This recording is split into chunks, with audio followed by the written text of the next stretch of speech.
vamos a dar paso a Soledad Ucedo, que también va a tratar el tema de la Primera República. En este caso, Extremadura, se titula la comunicación Extremadura en 1873 y 74, Revolución Cantonal en la provincia de Cáceres, para tratar de poner de manifiesto, a partir de artículos de prensa, en concreto del Faro del Pueblo y del Cantón Extremeño, de las circunstancias en las que se desarrolló aquella Primera República en la provincia. Buenas tardes. Es para mí una satisfacción el volver a participar en los coloquios históricos.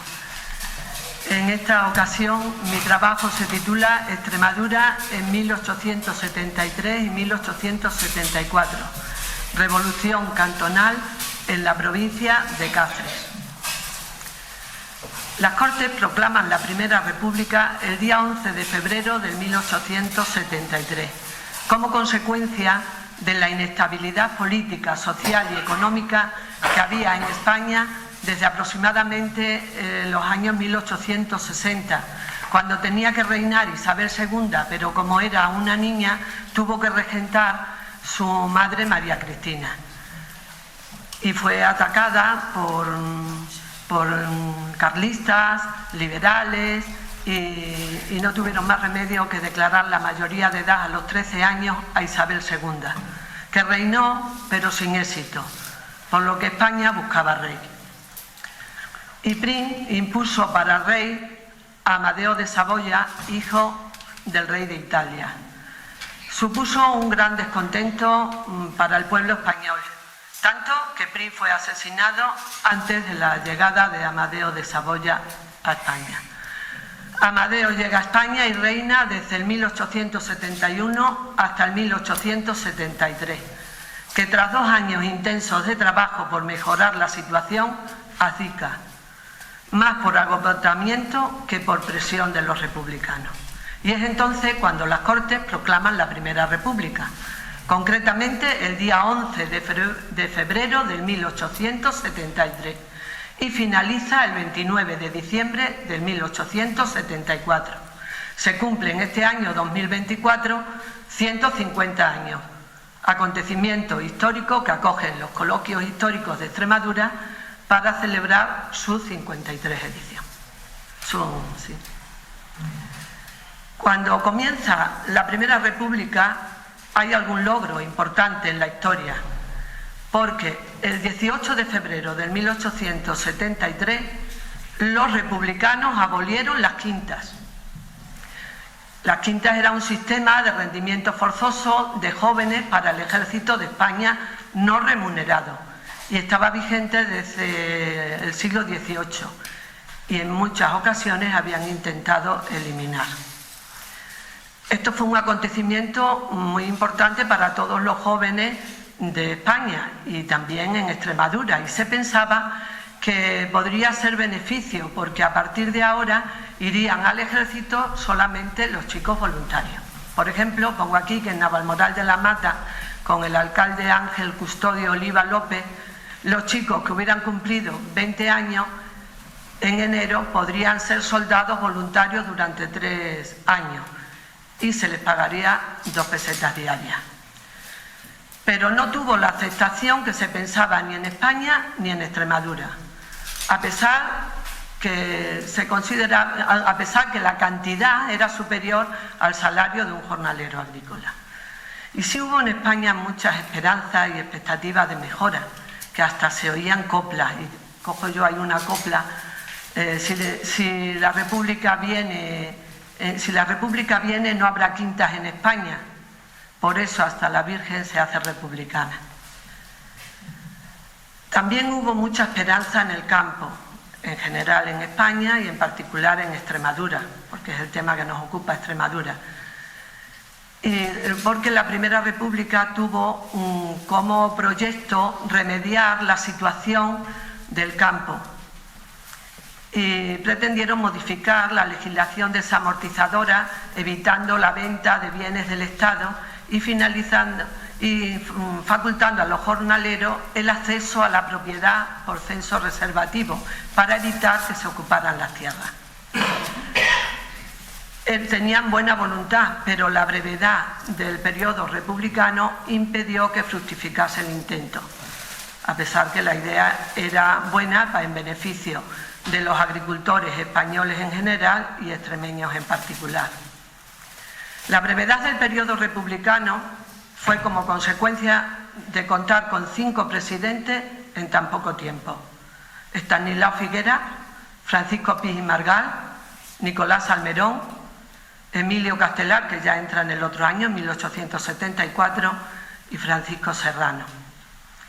Y el primer presidente, Estanislao Figueras, tuvo que afrontar un déficit muy grande de 566 millones de pesetas, ocasionando un aumento de paro entre jornaleros y obreros y desembocando sin más remedio en huelgas, marchas y concentraciones de protesta.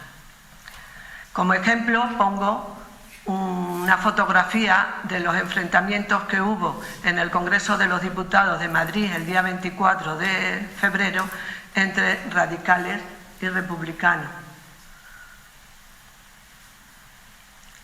Ante tantas revueltas se intenta un golpe de Estado y al final lo que hacen es convocar elecciones.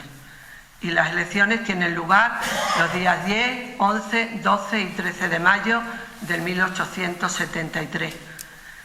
Rebajan la edad de votar, siempre votaban con 25 años y ahora con 21 para asegurar los votos, ya que los jóvenes eran los que más simpatizaban al régimen republicano. Y sí ganan las elecciones, los republicanos federales con 343 escaños. Pero la Primera República no logró estabilizarse y tampoco constitucionalizó. Y además sufrió un aislamiento importante a nivel internacional, ya que solo Estados Unidos, Costa Rica, Guatemala y Suiza la reconocieron. Los demás países no se enteraron siquiera que España existía. Y volvemos al corto periodo de tiempo, que además de los 5 presidentes que hubo en apenas 2 años, además se estaban dando simultáneamente la guerra de los 10 años cubana, la tercera guerra carlista y la sublevación cantonal, que lo pongo en negrita porque ahora se centra mi trabajo en el cantonalismo.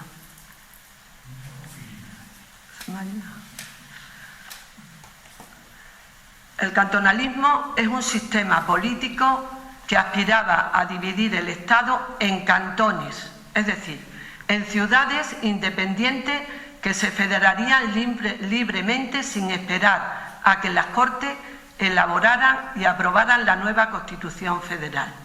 Se consideró un movimiento separatista. Comienza el día 12 de julio de 1873. Había empezado la República el día 11 de febrero y finaliza el 12 de enero de 1874, tan solamente 6 meses.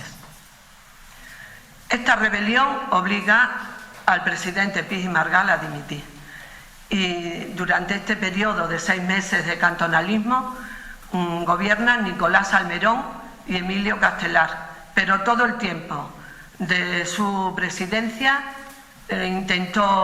intentaron detener las ciudades cantones sin éxito. Los primeros cantones se formaron en Cartagena el día 12 de julio de 1873 y enseguida se extendió por otras regiones como Valencia y Andalucía, así como otros municipios de Murcia. El día 12 estamos hablando en Cartagena, pues el día 23 de julio de 1873 ya intentaron en Extremadura formar cantones. Y yo me he centrado en la provincia de Cáceres. Y se formaron cantones en Plasencia, en Hervás y en Coria, los 3 de la provincia de Cáceres. Los 3 municipios justifican su creación, al igual que otras regiones, aclarando que no se trataba de hacer una revolución social, tampoco inculcar los sentimientos morales o religiosos, sino que se trataba de fundar el derecho a la libertad, que lo pongo en negrita también para llamar la atención, y afirmar el orden y el respeto. Ahora me pongo a trabajar en Extremadura sobre los cantones, sobre la República, y por muchos sitios me encuentro que hay dificultad de información, porque los extremeños no escribieron, los republicanos extremeños no escribieron su historia, y para rastrearla es preciso acercarse a la prensa periódica que había en aquella época, que gran parte no se conserva y lo poco que encontramos son referencias aisladas. Por eso hay dificultad en ir encajando el tema. Los dos periódicos republicanos que había en la provincia de Cáceres era El Faro del Pueblo y El Cantón Extremeño, que voy a pasar a analizar brevemente. Ahí pongo un recorte del periódico El Faro del Pueblo, que en un principio se llamó Faro de Cáceres y luego fue Faro del Pueblo, y que se publicó la primera etapa de su existencia entre los años 1870 y 1874. Fue fundado por Juan Guillén Barroeta, regente de imprenta y presidente del Comité Republicano Cacereño. En un principio salía los miércoles y los sábados, pero finalmente luego solo los sábados. Estaba dedicado a la propaganda y defensa de los principios republicanos y también trataba temas provinciales y literarios. El Cantón Extremeño, que también pongo ahí una fotografía de un recorte, se editó en Plasencia y fue fundado por Juan González Hernández, periodista y político español. Hasta el año 1869 se llamó El Demócrata y en este año cambió el director, que fue también propietario, Evaristo Pinto Sánchez. En el 1873 se declaró periódico republicano federal. En el periodo cantonal solamente salía una vez a la semana. Trataba temas de actualidad política, temas de ámbito nacional, provincial y local, algunos poemas sueltos y publicidad. Y nos pasamos a la ciudad cantón en Plasencia. Y digo que favoreció su formación la influencia de Urbano González Serrano, que aunque no era de Plasencia sino de Navalmoral de la Mata, estaba muy integrado en ambiente republicano y fue discípulo del presidente Nicolás Salmerón. Y escribió algunos artículos y participó en la redacción del periódico El Cantón Extremeño. Cuando venía a Plasencia, pues traía mucha información de lo que se iba organizando. Y aquí tenemos a Urbano González Serrano, en fotografía. Pero para hablar del cantón en Plasencia, hay que centrarse en Evaristo Pinto Sánchez. Tengo también la fotografía a la derecha. No es de Plasencia, es de Cabezuela del Valle y fallece en Plasencia en el 1917. Fue tipógrafo, impresor, periodista y publicista español. Director y propietario del periódico El Cantón Extremeño, como he dicho anteriormente, desde el 1869. Sus publicaciones en el periódico le acarreó censuras y críticas del obispo placentino Pedro Casas y Souto, que fue obispo de Plasencia, aunque no era placentino, era de Galicia, en el periodo republicano. Fallece en Plasencia y yace en la Catedral Placentina, en la sepultura situada frente al altar de la Asunción, en cuya lápida figura el epitafio: un martillo del liberalismo, porque es así como se le conocía en la ciudad. Tanto que el día de su fallecimiento se publicó en el diario Liberal el texto: su celebridad no provenía del saber, sino de la intransigencia con los liberales. Y ahora pongo una foto de la Catedral de Plasencia y la sepultura, que se puede leer martillo del liberalismo. Sí, yo aquí sí lo leo, pero no. Ahí se... Volvemos a Evaristo Pinto, que fue alcalde presidente de Plasencia desde el 11 de febrero del 1873 hasta el 3 de enero del 1874, cuando finaliza la rebelión cantonal. Evaristo intentó que la capital de la provincia de Cáceres fuera en Cáceres, o sea, era en Plasencia, pero no lo consiguió. Al finalizar la República fue concejal y escribió un folleto memoria que finalizó en 1880 sobre estudios sociales y analizando la clase obrera placentina. La obra, el folleto este informativo que escribió durante mucho tiempo, después de que acabara la República, se la dedicó a Nicolás Salmerón y el prólogo lo realizó Urbano González Serrano. La primera foto que hemos visto. Y nos pasamos a Hervás, ciudad-cantón en Hervás. Hervás ha destacado a lo largo de la historia por su capacidad para el progreso. Si nos vamos a principios de siglo, del siglo XIX, en 1816, formó parte del Ducado de Béjar, pertenecía por lo tanto a la provincia de Salamanca. Entonces a Hervás sí que le interesaba a nivel económico porque trabajaba en la fábrica de paño y rendían muy bien. Cuando se dieron cuenta que rendían tan bien, pues pensaron que podían independizarse, porque así económicamente tendrían más rendimiento. Solicitaron formar parte de la provincia de Cáceres por la cercanía a Plasencia, les venía mejor, y junto con Baños de Montemayor y Garganta les concedieron en el 1833 que pertenecieran a la provincia de Cáceres. Por lo tanto, Hervás desde el 1833 pertenece a Cáceres. Y hablando de Hervás y de la ciudad cantonal, tenemos que hablar de Tomás González Sánchez, natural de Hervás, que nació en 1825 y fallece en 1879. Y hablamos de él porque desde el cargo que tenía de relator secretario y magistrado de la Audiencia de Madrid, logró el traslado, el día 26 de junio de 1873, del juzgado y el registro de la propiedad de Granadilla, que era donde estaba, a Hervás, y que lo habían estado pidiendo durante 20 años y no se conseguía, lo que supuso ser partido judicial en el periodo republicano Hervás. Y ahora pongo una foto del periódico El Imparcial, donde se publica que Hervás es partido judicial. Fue precisamente en esta época. Tomás González Sánchez prestó servicio durante toda su vida a su pueblo natal y sus paisanos le homenajean poniendo su nombre a una calle y con un busto en el ayuntamiento. Y tenemos ahí el busto que está en el ayuntamiento de Hervás. Y finalizo la parte esta de Hervás diciendo que a finales del siglo XIX, ya después del periodo republicano, pues sigue el progreso en Hervás, porque cuando no había el tren, no pasaba el tren por muchas capitales de provincias de España, ya teníamos en Hervás el ferrocarril.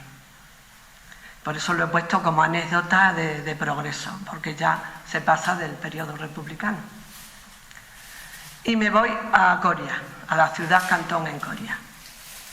Durante el sexenio democrático, que fue desde el 1868-1874, y dada la inestabilidad que se estaba viviendo en España, en Coria se preocupó mucho de la incautación o toma de posesión del archivo de la catedral para proteger su patrimonio, acogiéndose a un decreto firmado en Madrid por el ministro de Fomento.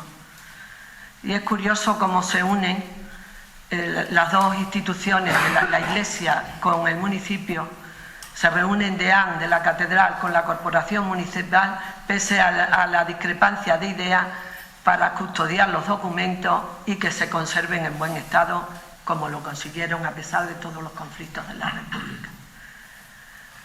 Y aquí, como ejemplo, pues pongo una fotografía de la convocatoria de reunión del alcalde y el deán. Y el acta, también como ejemplo, del buen hacer de las dos instituciones que unen fuerzas y se coordinan cuando el asesinato del general Prim antes de que Amadeo de Saboya llegara a España. Lo he puesto como título. Y en Coria hablamos en esta época cantonal de Laureano García Camisón Domínguez, que no es coriano, pero nace en Villanueva de la Sierra en 1836 y muere en Madrid en el 1910. Estudió en Salamanca, en Cáceres, fue médico y destinado como sanitario militar en Alicante. Presenció los sucesos cantonales de Cartagena y de Valencia, porque estaba por la zona aquella de Alicante de médico. Y fue político español, diputado a Cortes, siempre por los distritos de la provincia de Cáceres, y formó parte del Congreso en varias ocasiones, siempre por los distritos de Hoyo y de Coria. Ha estado vinculado a Coria toda su vida porque compró también el Palacio de los Duques de Alba. Y ya también fuera de la República fue médico de Alfonso XII. Lo pongo ahí, la nota. Finaliza la rebelión cantonal en Cartagena, donde comenzó el día 12 de enero del 1824. En otros municipios unos días antes, el 3 de enero. Se puede considerar que la revolución cantonal fue un fracaso, un movimiento separatista que resultó imposible recomponer.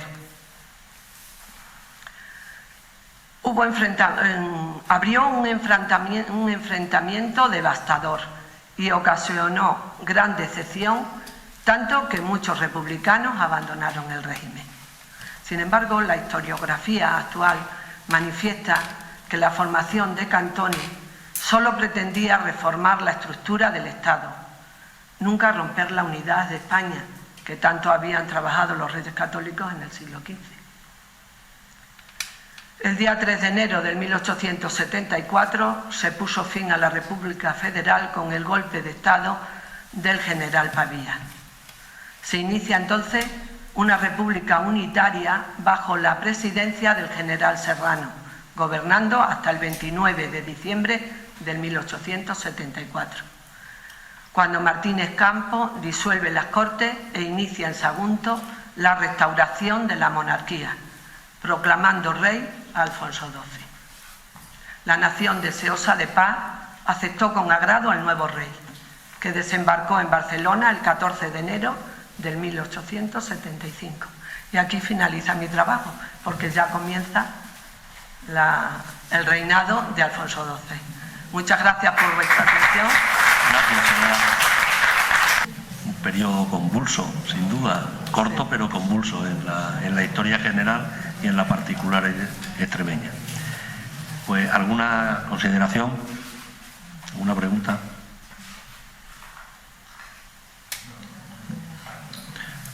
Yo, si acaso, por lo que comentabas de Hervás, sí, decías que un poco el detonante de que Hervás se convirtiera en cantón fue que entendían que de esa forma iban a tener mayor progreso económico del que tenían hasta ese momento. Claro. Esto es algo cíclico, por lo visto, que se va repitiendo en este país a lo largo de la historia en distintos territorios, incluido en el nuestro también, sí, ¿no? Sí.